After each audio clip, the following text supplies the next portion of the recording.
घर के अंदर कबूतर पालने से क्या मिलता है, क्या फ़ायदा होता है और क्या नुकसान होता है, क्या इसको पालना चाहिए या नहीं पालना चाहिए, इसके लिए क्या क्या शरायत है, क्या क्या हदीस में मिलता है, नबी हमारे क्या फरमाते हैं इसको लेकर के, सहाबा का क्या कौल है, हदीसों में, किताबों में और कहानियों में इसके बारे में क्या कहा गया, सब कुछ इस वीडियो में बताऊंगा। कबूतर जो है किस इंसान को दुआ देता है, किस इंसान की किस्मत चमक उठती है कबूतर पालने से, किसको वो बदुआ देता है, किसके साथ बहुत खुश होता है और किसको पालना चाहिए और किसको नहीं पालना चाहिए, ये तमाम की तमाम बातें इस वीडियो के अंदर आपको बताऊंगा। बहुत कुछ इंफॉर्मेशन इस वीडियो के माध्यम से आप लोगों तक पहुंचाऊंगा। मेहरबानी करके इस वीडियो को सवाब की नीयत से लाइक करिएगा और आखिर तक इस स्पेशल वीडियो को, कामयाब वीडियो को ध्यान से देखिएगा। मैं उम्मीद करूंगा इंशाअल्लाह अल्लाह ने चाहा आपको बहुत कुछ इस वीडियो के माध्यम से सीखने को मिलेगा। तो आइए दोस्तों शुरू करते हैं इस कामयाब वीडियो को।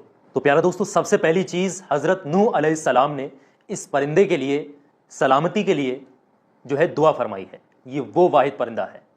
दोस्तों, आपको पहले मैं एक कहानी से वाकिफ कर दूं और उसके बाद मैं आपको तमाम इस वीडियो की डिटेल आगे पहुंचाऊंगा। बने रहिएगा, बहुत कुछ आपको सीखने को मिलेगा।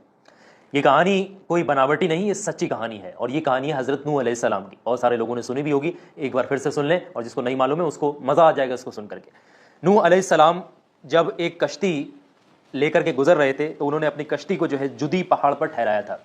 पहाड़ का नाम था जूदी। जूदी पहाड़ पर आपने अपनी कश्ती को ठहराया और कश्ती को ठहराने के बाद आपकी कश्ती में बहुत सारे पहलू थे, अलग अलग चैम्बर्स टाइप के जो होते हैं वैसे बने हुए थे। एक पहलू ऐसा भी था उस कश्ती का जिसमें परिंदे रहा करते थे, परिंदे बैठा करते थे, परिंदे रहा करते थे। आपने सबसे पहले जूदी पहाड़ पर अपनी कश्ती को ठहराने के बाद में उस पहलू को खोला जिसमें परिंदे बैठा करते थे। आपने उस पर परिंदों को जब खोला तो सबसे पहले आपने कौवे को बाहर निकाला, यानी सबसे पहले जो है कौवा जो है बाहर निकल करके आता है। अब हजरत नूह अलैहिस्सलाम को रूहे ज़मीन पर परिंदों को भेजना था खबर के लिए कि ये पता करा जाए कि रूहे ज़मीन पर जाने लायक अभी सिचुएशन है, वहाँ पर पानी जो है ख़त्म हुआ है या नहीं हुआ है, क्योंकि हजरत नूह अलैहिस्सलाम पानी में जो है सफ़र कर रहे हैं अपनी कश्ती के ज़रिए से। अब आपने कौवे को जब बाहर निकाला और कौवे को हुक्म दिया तो कौवा जाता है रूहे ज़मीन पर। जाने के बाद वो देखता है वहाँ पर एक जो है मरा हुआ जानवर उसको पड़ा हुआ दिख जाता है, तो वो वहाँ पर ठहर जाता है कौवा और फिर वो उसका गोश्त जो है नोच नोच कर खाने लगता है और फिर वो वापस आना ही भूल जाता है, यानी कि वो हज़रत नूह अलैहिस्सलाम के पास वापस नहीं आता है। इस तरीके से ये पहली किस्सा में मिलता है। और इसी तरीके से जब आपने फिर कौवे को जो है बद्दुआ भी दी, जब कौवा वापस नहीं आया था लौट करके, आपका हुक्म का उसने पालन नहीं किया था और यही वजह है जो आज दिन तक कौवा डरा डरा सा रहता है, सहमा हुआ सा रहता है। आप कभी भी देखना कौवा हमेशा डरा हुआ सा रहेगा थोड़ा थोड़ा।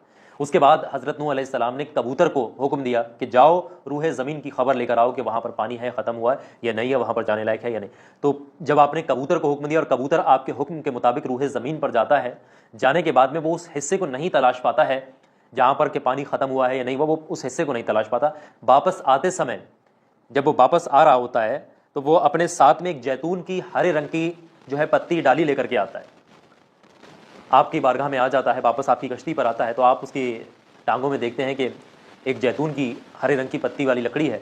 तो उसको देखकर आपको अंदाज़ा होता है कि ज़मीन पर पानी अभी सूखा नहीं है, पानी कम ज़रूर हुआ है, पेड़ पौधे जो है ऊपर से दिखने लगे।